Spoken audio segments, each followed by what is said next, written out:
My father growled, "If you disappeared tomorrow, this house wouldn't collapse." In the living room where the family demanded I sell my $300,000 store to save my brother. Mom looked away. My sister smirked. I nodded. That night, I vanished, leaving only one key. They found. I'm Kalen. I spent 7 years quietly paying off my parents' house, thinking it'd be a gift for all of us someday. But on my sister's wedding day, they handed it with a ribbon and applause to her husband. Then, like nothing happened, they tried to move into my vacation home.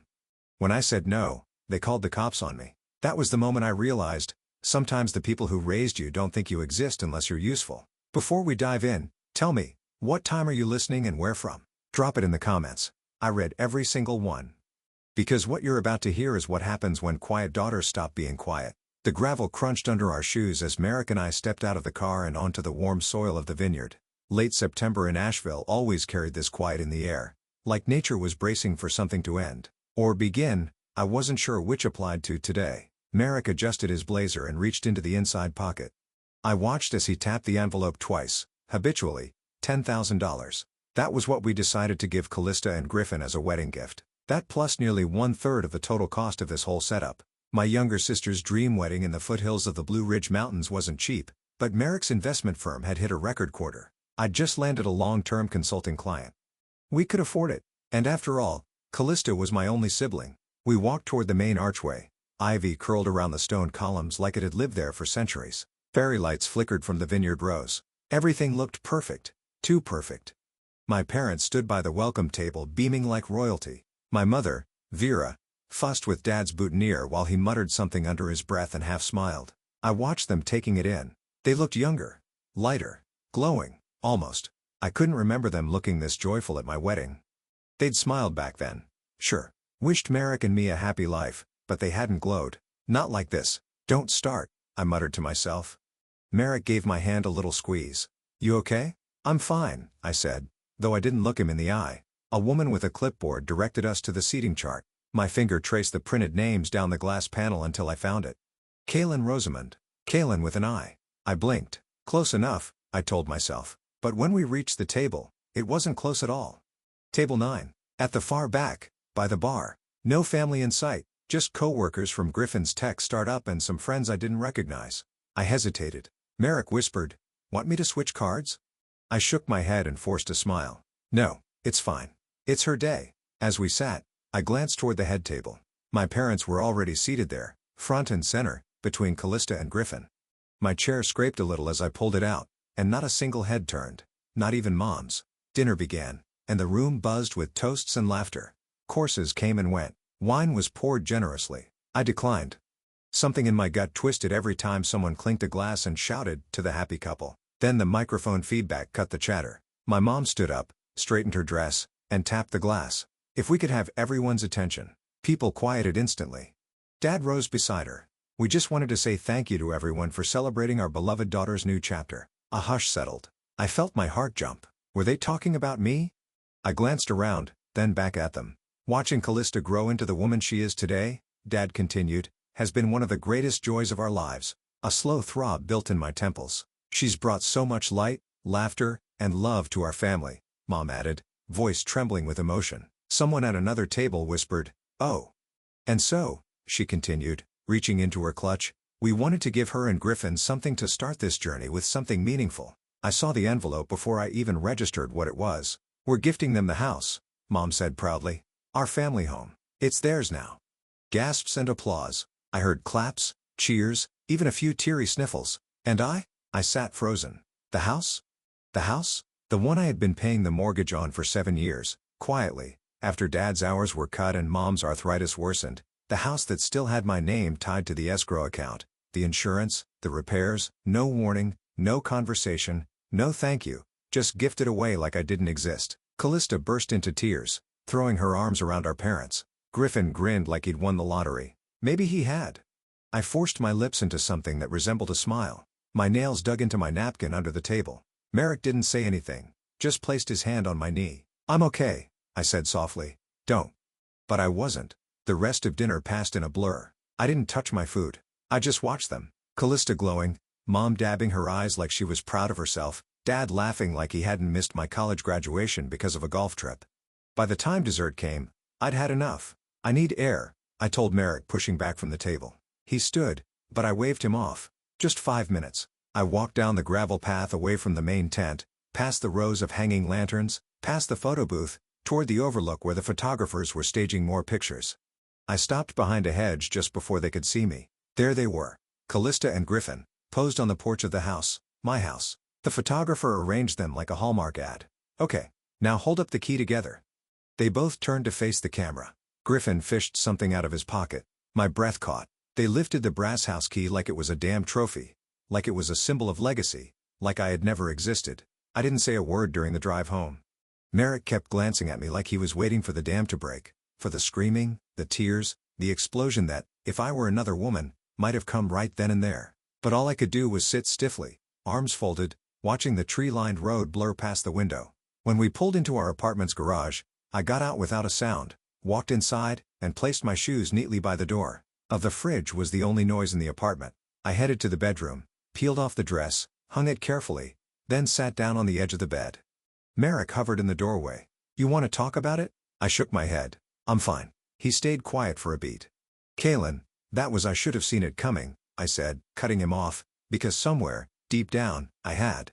Maybe not the key, not the speech, but I'd felt it building for years, the little slights, the way I disappeared in a room full of my own family. I just hadn't expected the slap to come with applause. The next week passed in a strange kind of haze. I went through the motions, client calls, spreadsheets, case reviews, but my mind wasn't really there.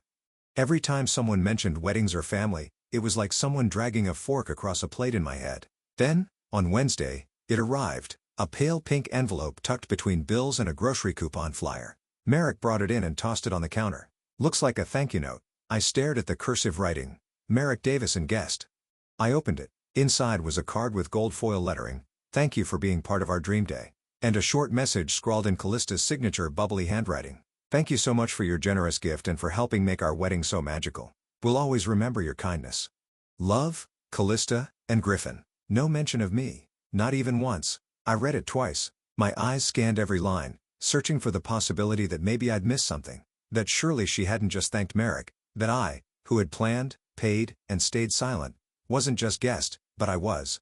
I dropped the card in the trash without another word. Later that night, I sat at the kitchen table with a glass of water, staring blankly at the fridge magnets.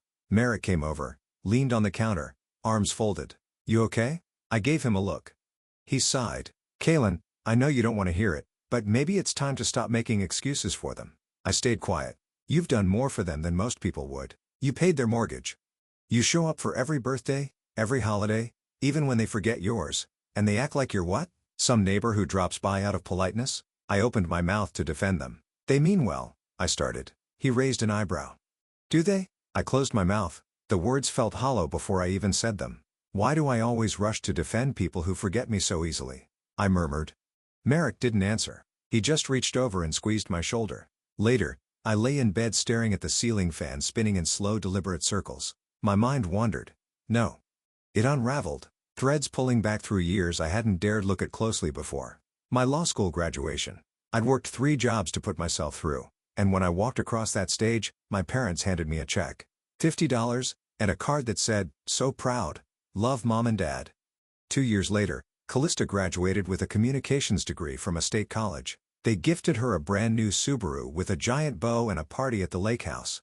I'd told myself money was tight back then, that maybe they'd finally gotten a bonus or some tax refund the year she graduated. I'd wanted to believe that. But what if it wasn't that?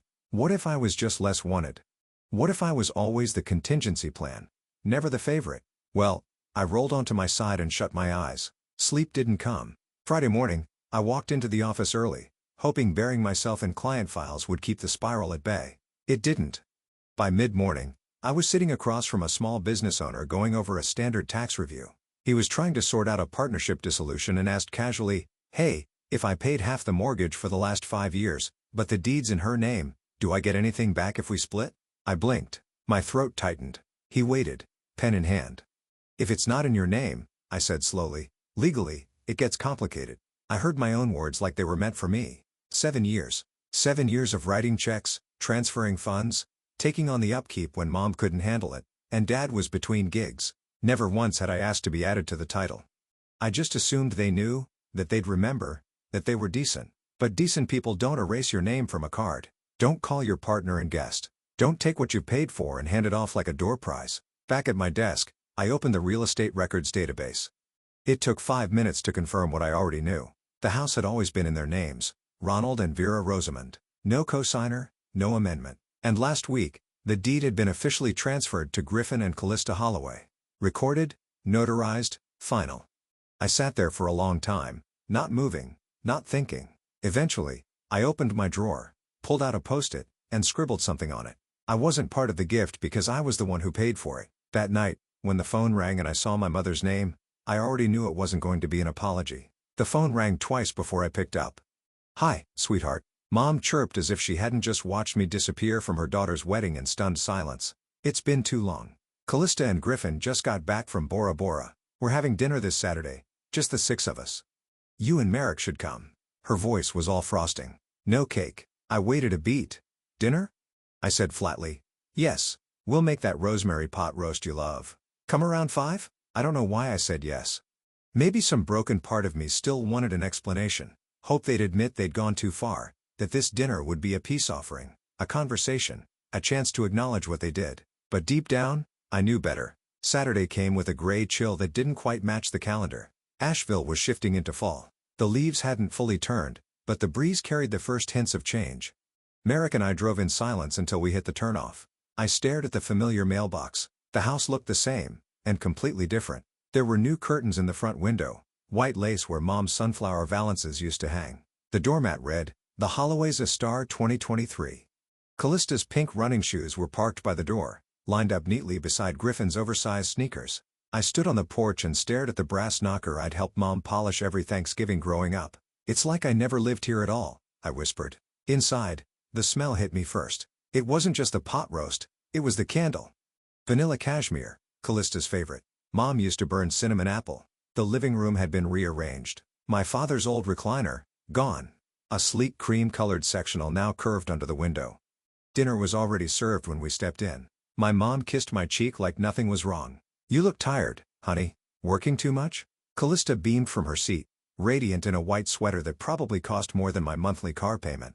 Griffin gave me a nod like we were old buddies. Merrick and I took the only 2 remaining seats, one of which used to be my father's. I pushed a carrot around my plate, waiting. It didn't take long. "Well," Mom said, setting down her fork delicately. "Now that Lily and Griffin have their own space, your father and I have been thinking." My gut tightened. Dad jumped in. "We'd like to move into your cottage." My brain stalled. "What?" "You know," he continued casually, "the little house you bought up in Fairview. It's perfect for us. Quiet, single story, close to our church. You want to move into my home?" I asked, trying to keep my voice even. "Well, it's not like you use it full time," Mom said, smiling too brightly, "and it's just sitting there most weeks." Callista added, "You and Merrick could live together, couldn't you?" Merrick's jaw clenched. I stared at them. My mother's hopeful expression, my father's expectant nod, my sister's smug little half-smile. It hit me. They hadn't invited me to dinner for closure or reconciliation. This wasn't about family. This was about acquiring the next thing I built. "Bus," I set my fork down. "So let me get this straight," I said slowly, calmly. "You gave away the house I paid the mortgage on for 7 years, and now you expect to move into the one I actually own?" "Kaylin, don't be so harsh," Mom said. "We're not taking it, just living there. You didn't even ask. You decided, like always." "You're being dramatic," Dad muttered. "No," I said, my voice sharper. "I'm finally being honest." Callista slammed her fork down.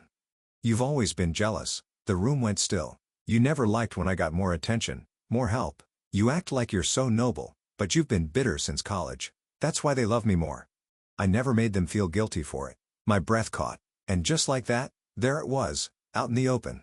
What I'd never dared say. She screamed across a table set with our mother's best china. "They love you more," I repeated softly.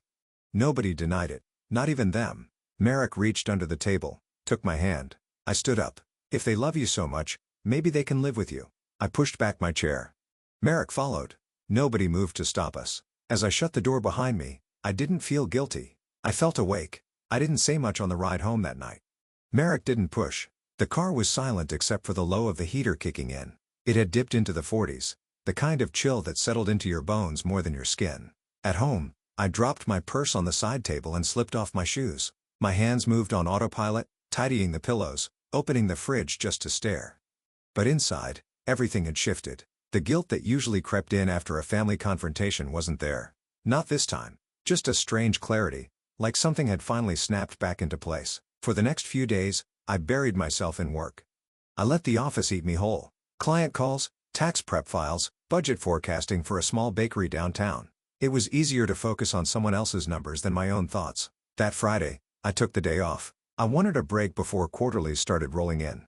I made breakfast, washed the windows, let the quiet stretch long, then my phone buzzed. Motion detected at your property. My eyes locked onto the notification. Brevard, the vacation home. Seconds later, another buzz. This time, a call. Unknown number, but I knew what it was. This is Dana from Carolina Watchdog Security. Are you the homeowner of 417 Orchard Trail? I am. We had a motion alert. 2 individuals entered using a key. Their names match a Ronald and Vera Rosamond. Can you confirm authorization? I stared at the floor. They used a key? Yes, ma'am. That key was not given for that purpose. Do you want us to alert local law enforcement? Yes, I said calmly. I want them removed. By the time I hung up, Merrick was standing in the doorway. What happened? They're in the house. The Brevard house? He blinked. Kaylin, they used a key. Like, they belonged there. 10 minutes later, we were on the highway. Leaves blurred outside the window, gold and rust colored against the early October sky. My thoughts spiraled. Past birthdays skipped, promises broken. The way Callista had thrown her words like knives just a week earlier. You don't know how to share. This wasn't about sharing. It never had been. They didn't think they were taking. They thought it was theirs to begin with. We pulled up just past noon. The gravel crunched under the tires as we approached the porch, and there they were. My parents, sitting like squatters beside a stack of plastic bins, a cardboard box labeled linens, a bag from Home Goods. My mom was sipping from a travel mug. My dad stood when he saw us as if this was some kind of reunion. There you are, he said. We figured you'd come around. I got out slowly, walked right past him. The sheriff's car was already parked nearby. The deputy stood waiting, arms folded. They don't have permission to be here, I told him. My mother's mug clinked sharply against the wood as she stood. What are you doing? She snapped. After everything we've done for you, how can you be so ungrateful? Ungrateful, I repeated, almost laughing. You handed away my childhood home like a door prize. Now you think you're entitled to my vacation property? My father stepped forward. It's just temporary. We assumed that's your problem, I said coldly. You never ask. You assume. You take. Kaylin, my mom's voice broke into something shriller. We are your parents. We raised you. We supported you. What exactly did you support? I cut in, because I remember my 20th birthday dinner being skipped for Callista's volleyball game. I remember paying off your house when you were behind on taxes, and I remember getting a $50 check for law school graduation while you bought her a car. Her face twitched. That was a different time. No, it was always the same time. I just kept pretending it wasn't. The deputy cleared his throat. Do you want to press charges, ma'am? My father looked stricken. Don't do this. I looked between them. All the years layering like sediment. The excuses, the favoritism, the rebranded manipulation they called family. No, I said. No charges, but I want them off the property today. Understood, the deputy said. We can escort them to the station for holding. Standard for trespass mediation. My mother gasped. You're sending us to jail? Maybe sitting still will make you think, I replied. By the time they were seated in the back of the squad car, Merrick was loading their things into the trunk of our car. We drove straight to a local storage facility and prepaid a unit for 30 days. That was more than they deserved, but I wasn't trying to be cruel. Just done. We returned home late that afternoon. The apartment was quiet. I dropped the keys on the desk and sat down. The deed to the Brevard house was right there under a stack of utility bills. I picked it up, ran my fingers across the seal. I've paid for everything, I murmured. A pause, except peace. I didn't sleep that night. Not really. My body went through the motions, washed my face, changed into pajamas, curled up next to Merrick, but my mind spun like a wheel with no brakes. Even as I shut my eyes, I saw my parents' faces as the officers asked them to leave my property. I remembered the click of their car trunk, the shuffle of their bags, the silence they left behind like a smoke trail. But I was about to learn, when you set boundaries, some people see it as war. 3 days later, I woke up to the sound of my phone vibrating non-stop on the nightstand. The morning sun barely pierced the curtains, but the light from the screen stabbed harder than any glare. 17 missed calls, 14 voicemails, more texts than I cared to count, all from cousins, aunts, even a neighbor I hadn't spoken to in years. And then I saw it. A Facebook post from Vera, her profile photo, a cropped wedding shot with Callista. The caption read, "In our golden years, we've been cast out by our own daughter, treated like criminals. All we ever did was love her." Below that, two photos, one of my parents sitting hunched over on my porch steps, suitcase by their feet like they were stranded refugees. Another, zoomed in, of the officer's cruiser in the background. She had taken those before they were escorted away. The comments came in waves. "She kicked them out? How heartless. Kids today have no soul. My son would never." One relative wrote, "This is what happens when you marry a man who wants to isolate you." She's not herself anymore. I didn't cry. I didn't text back. I just sat there, phone in hand, letting the words hit like tiny darts. Then came the private messages. "Aunt Priscilla, your mom is devastated. She says you won't even let them stay in the little cottage. Isn't that the one you never use? A childhood friend. I don't know what's going on with you, but I miss the old Kaylin, the one who always put family first." Someone else. "You think a house matters more than your own parents? Shame." My fingers hovered over the keyboard, ready to type 1,000 truths. I could have said, "I paid for that house." I was never asked, only assumed. I could have attached the mortgage statement, the title, the receipts from every sleepless weekend I worked extra just to afford that cabin, but I didn't. Instead, I turned the phone face down and stood. My knees were shaky, not from sadness, but the pressure of holding in every word I wanted to scream. Merrick was already in the kitchen, scrambling eggs. He looked up when I entered, reading my face instantly. "You saw it?" he said. I nodded. He wiped his hands on a towel and walked over. "You don't owe anyone an explanation, not unless you want to." I sat at the counter. "It's not just the post, it's that so many people believe it without even asking." He reached into the drawer beside the fridge, pulled out a thin manila folder, and placed it in front of me. Inside, printouts of emails, screenshots, payment confirmations, tax records, everything. "I've been saving these for years," he said.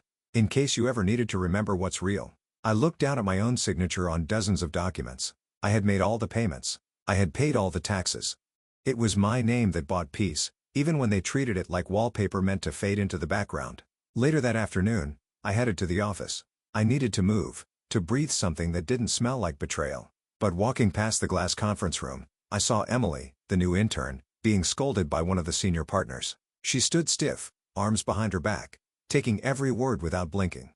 My chest tightened. That had been me once, silent, accommodating, careful never to rock the boat. I had worked holidays, missed funerals, swallowed slights so sharp they left splinters in my pride, because back then, I thought silence was strength. But as I watched Emily nod and apologize for something that wasn't even her fault, I saw it differently. Silence wasn't strength, it was survival, and it kept you small. That night, back at home, I made a cup of tea and sat at the dining table. Merrick was grading student essays in the living room, occasionally looking up at me, his eyes patient and steady. I opened my laptop. I didn't go to Facebook right away. I started in Word, typed, deleted, typed again, then I started over. By midnight, I had 3 paragraphs, then 6, then a dozen. I recounted the facts, not with venom, but with precision. The years I paid the mortgage, the money I poured into the cabin, the times I was told to just understand when Callista got more, louder, and first. I didn't name call. I didn't retaliate. I ended the draft with one sentence. "If you want the whole truth, I'll tell it, but you better be ready for it." I stared at the cursor blinking after that line. It wasn't shaking. Neither was I. I didn't close the laptop right away. I sat there in the dim glow of the screen, watching my own words stare back at me. They weren't laced with bitterness or coated in sugar. Just the truth. Calm, unfiltered, and long overdue. By morning, the storm had rolled in. Not the wild kind with thunder and lightning, but the quiet type that knocks once, twice, then kicks the door down. My inbox was full. Cousins, old friends, even people I hadn't spoken to in years, all weighing in. "I didn't know you paid for the house," one cousin messaged. "That changes everything." Some of the nastier comments under Mom's viral post had vanished, like people were quietly trying to backpedal now that receipts were involved. No apology from Callista, of course. No explanation from Mom. Silence speaks too. And in my family, it always said, "You don't matter enough to deserve an answer." I was halfway through a cup of coffee when the email came. It was from a name I barely remembered, Gregory Bell. He used to be the family's estate lawyer. I clicked it open, half expecting a form letter, but it was personal. "Miss Rosamond, I came across your Facebook post, and I believe there's something you should be aware of." My stomach tightened. In 2016, the email continued, "Your parents initiated a draft to transfer ownership of the family home into your name. It was never finalized. In 2018, however, the deed was reassigned to another beneficiary, your sister. No legal notice was required as the property was still under joint parental ownership at the time. I reread that paragraph at least 5 times. They had planned to give it to me. At one point, they meant to, but then they changed their minds quietly without a word. I stared at the wall for a while, letting that sink in. Then I opened a new browser tab and logged into the county records portal. Just a hunch.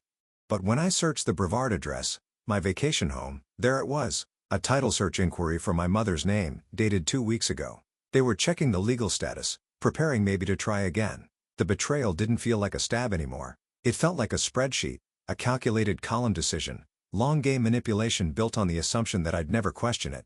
I stood up, crossed the apartment to the hallway closet, and pulled down a black accordion file. The label was smudged, but still visible. Mortgage, 2017-2024. Inside were years of documentation, loan statements, receipts, proof of every transfer, every dime I'd moved from my personal account to keep the roof over our heads, every dollar I thought I was investing into family. I laid them all out on the dining table, sheet by sheet. By late afternoon, I had scanned and organized everything into digital folders, labeled, time-stamped, undeniable. Then I sat back at my laptop and drafted a second post. No emotion this time. Just facts, screenshots, PDF attachments, the math. I laid it all out. The mortgage terms, the automatic payments, the home repair expenses. At the bottom, I typed one line. For years, I paid in silence. Now I present the math. I hovered over post, finger still, breath even. Just as I was about to click, my phone buzzed. Merrick, you might want to see what Callista just posted. I opened the app and saw my sister. Hair curled, makeup flawless, standing in front of the porch at my vacation house. My porch, captioned in pastel script, home is where the heart is. My fingers curled into a fist before I even realized it. I didn't scroll. I stared. There she was, Callista, glowing in soft morning light, holding a mug I recognized. My mug. The one I'd bought from that little shop in Brevard, hand-thrown pottery with a blue glaze that reminded me of the lake. Her caption read, "Peaceful weekend at the lake house. Grateful for family." I kept looking. Another photo, Callista and Vera side by side, laughing on the porch swing I had installed myself during that brutal summer, staining wood under the sun until my palms blistered. The background gave them away. The birdhouse Merrick had mounted on the cedar tree, the wild mint we planted near the stairs, the welcome mat I never replaced after Mom called it too plain. It was still there, like I'd never left. I didn't comment, didn't text, didn't throw anything. I whispered to no one but myself, steady and low. So it's war then. By 9 a.m. the next morning, I was sitting across from Gregory Bell, the estate lawyer, again. His office smelled like paper and carpet cleaner. He offered coffee. I declined. I slid a manila envelope across the desk, thick with receipts, scanned documents, and mortgage summaries. He leafed through them, nodding as he scanned key points. "This is thorough," he said. "We could file for injunctive relief if they attempt any claim or entry again." "I want more than that," I said. His brow arched slightly. "I want a cease and desist letter," I added, my voice flat. "Legally binding. Specific language directly to Vera and Callista. No room for misunderstanding." He didn't blink. Done. That evening, Merrick came home carrying 2 grocery bags and a look I'd learned to read. Quiet but urgent. "There's something you need to hear," he said as he set the bags down. He pulled out his phone, tapped around, and handed it to me. The recording was dated 6 months ago. I remembered that weekend.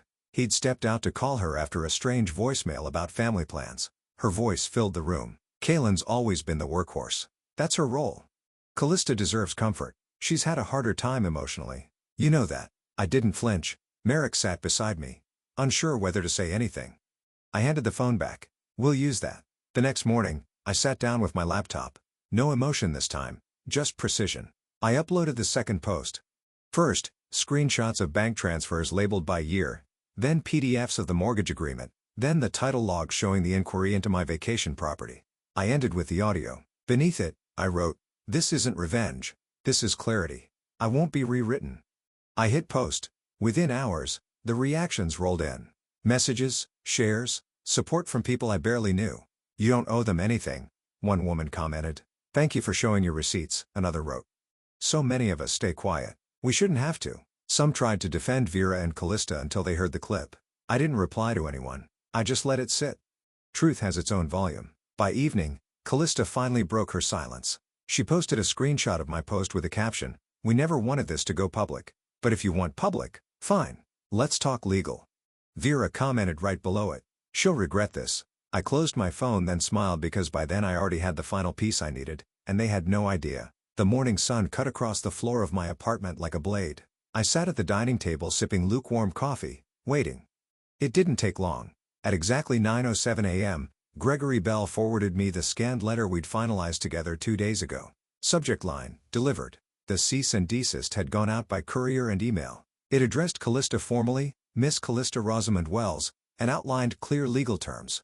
Immediate removal of all social media content referencing the Brevard property, full return of all copies of the house key, and an explicit warning regarding the fraudulent title inquiry logged in my name. The closing paragraph read, should any further attempts at misrepresentation or possession be made, the undersigned reserves the right to pursue damages and full injunctive relief under state and federal law. Enclosed with the letter were scanned PDFs, proof of the title search attempt, and evidence Vera and Callista had accessed my mortgage files using old personal information.